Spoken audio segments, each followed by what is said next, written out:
बरसात का महीना था। बारिश बहुत तेज हो रही थी। वहीं जंगल के पास से कार में बैठकर कालू कौवा गुजर रहा था कि अचानक से उसकी नजर उस जंगल के खूबसूरत केले के पेड़ पर जाती है और वो कहता है, वाओ, इट्स सो ब्यूटीफुल। मुझे नहीं लगा था कि इस जंगल के पास कोई बनाना ट्री भी हो सकता है। इस साल मैं बच्चों के साथ यहीं पर अपना बर्थडे सेलिब्रेट करूंगा और मेरा बर्थडे तो 3 दिन बाद आने ही वाला है। तभी एक डाकिया बंटी कबूतर साइकिल से आकर रुकता है। अरे ओ सर, इतनी रात में आप यहाँ इस सुनसान जंगल के पास क्यों खड़े हो? अरे ये जगह डरावनी है, यहाँ पर मत जाओ, आप जाओ यहाँ से। अरे आप कैसी बातें कर रहे हैं? ऐसा कुछ भी नहीं है। मैं तो 5 मिनट से यहाँ हूँ। क्या डरावना है यहाँ? मुझे तो सब बढ़िया लग रहा है। मैं तो बच्चों के साथ अपना बर्थडे सेलिब्रेट यही करने वाला हूँ।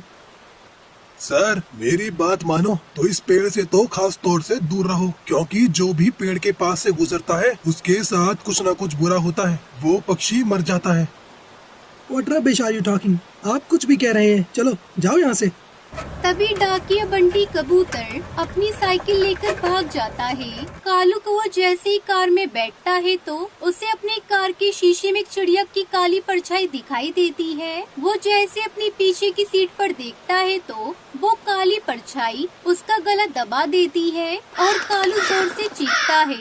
कुछ देर बाद उसकी आंखें खुलती है और वो खुद को अपने बेडरूम में और अपने सामने अपनी पत्नी टुनटुनी चिड़िया को पाता है। बचाओ बचाओ बचाओ! कौन है?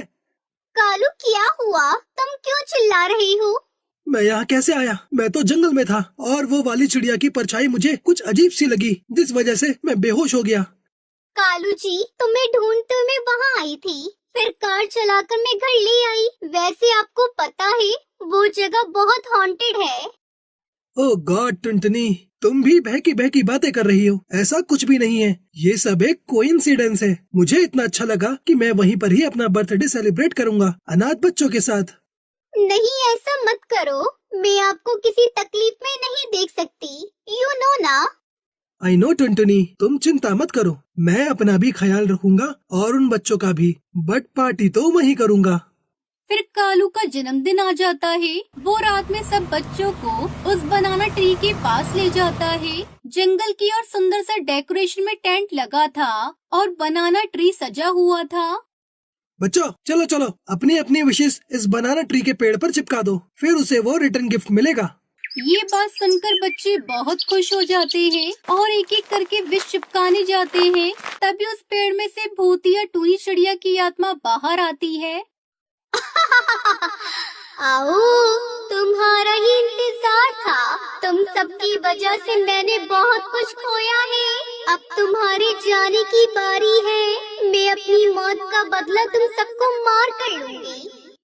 जैसे ही बच्चे पेड़ के पास आते हैं तभी वो भूतिया टूनी चिड़िया की आत्मा उन बच्चों को मार डालती है और एक एक करके वो चारों बच्चों को मार देती है। तभी कपकेक खाते हुए बच्चों से वो कपकेक छीन लेती है और कहती है, ये कप खाने का तुम जैसे शैतान बच्चों को कोई अधिकार नहीं है। और कैसे हो तुम कालू कौवे? जैसे भी हो, बहुत बुरे हो। तुम इस बच्चे को देख रहे हो, अब देखो मैं इसे जान से मार दूंगी। ये सब देखकर कालू कौवा डर जाता है। छोड़ो इस बच्चों को। कौन हो तुम? मेरा नाम कैसे जानती हो? और बच्चों से क्या दुश्मनी है तुम्हें? छोड़ो उसको। अफसोस, उसे तुम्हें जान से मार दूंगी। ये देखो। ये कहकर भूतिया टूनी चिड़िया की आत्मा कालू की आंखों के सामने उसके 2 बच्चों को मार डालती है। Stop it! Who are you? Why are you doing this? कौन हो तुम? बच्चों से तुम्हारा क्या मतलब है? क्यों मार डाला तुमने इन मासूम बच्चों को?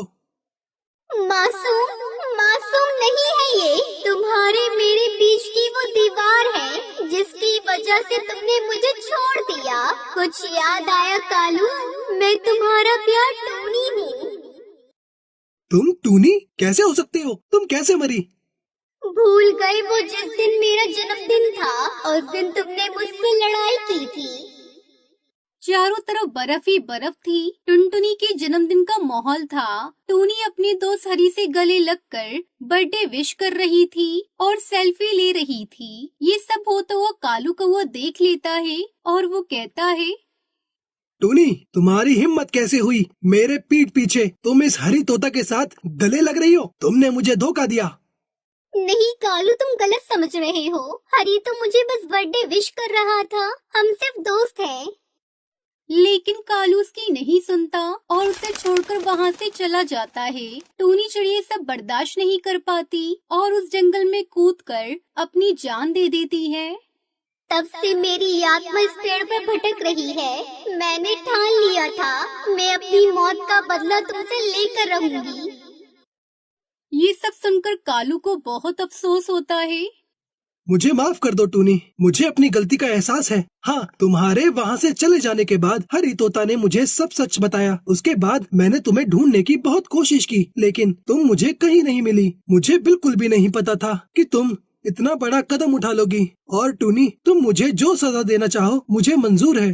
नहीं कालू, तुम मुझे माफ कर दो। अपने बदले की याद में मैंने मासूम बच्चों को मार दिया, बस अब और नहीं। ये कहकर भूतिया टूनी चिड़िया की आत्मा वहाँ से हमेशा के लिए मुक्त हो जाती है।